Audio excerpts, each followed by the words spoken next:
आता आपण card reload करण्याची प्रक्रिया बघत आहोत. जर तुमच्या NSDL वॉलेटला बॅलन्स असेल तर तुम्हाला कॅश ऑप्शन सिलेक्ट करायचं आहे, अमाऊंट सिलेक्ट करायची आहे. कार्डला तुम्हाला असं होल्ड करायचं आहे, कार्ड तिथून काढायचं नाही आहे.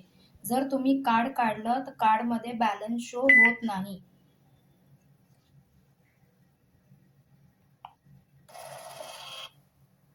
रिसिप्ट बाहेर आला म्हणजे तुमची कार्डची टॉपअपची जी प्रक्रिया आहे ती कंप्लीट झालेली आहे.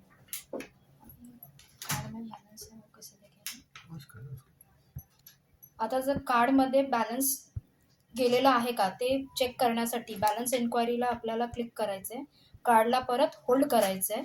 बघा, अशा प्रकारे तुमच्या कार्डमध्ये जो बॅलन्स लोड झालेला आहे प्लस तुमचा जो अवेलेबल बॅलन्स आहे तो मिळून इथं तुम्हाला पूर्ण बॅलन्स दाखवला जात आहे.